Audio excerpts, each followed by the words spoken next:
comment. Hello everyone, my name is Muiba Aziz. Today is my birthday, but I'm not quite ready to celebrate because there's something very important I need to address with the governing board. I've been an educator for 8 years now. Most of these years have been in Hawaii, and most of these years have been in public charter schools. Naturally, I considered myself a viable candidate for the governing board.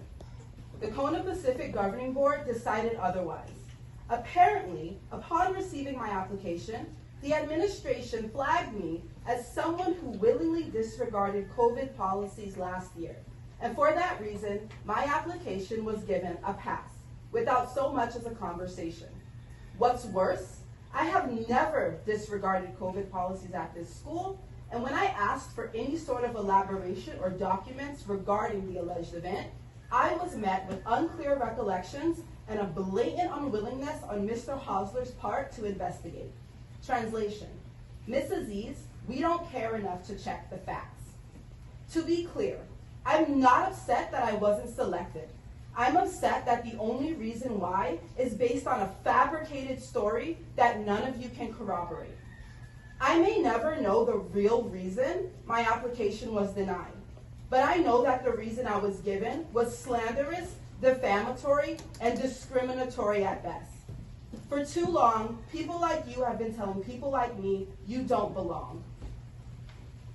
I won't get the chance to interview for a position on the board, but that's okay, because I have some questions for you all.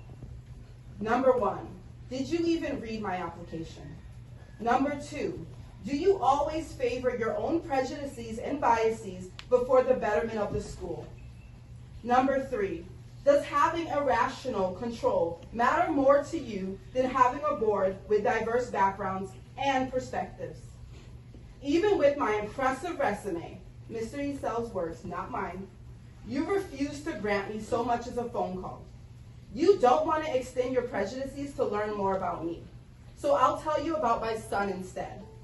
My son was born right next door to Kona Pacific in June 2016.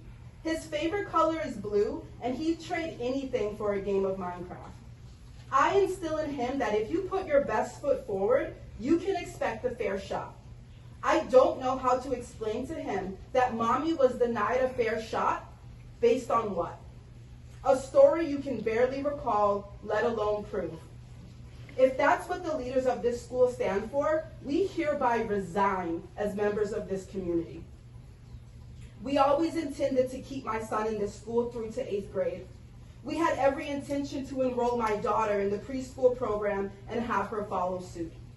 When we had to have 5 different family members on pickup and drop off just to make sure he could stay in attendance, this intention never changed.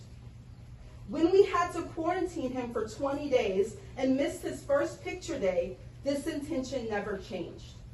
But now, knowing that our family will never have a true sense of belonging or aloha here because this fabricated story is being used to discriminate against us, I assure you we will be disenrolling our child at the end of the quarter.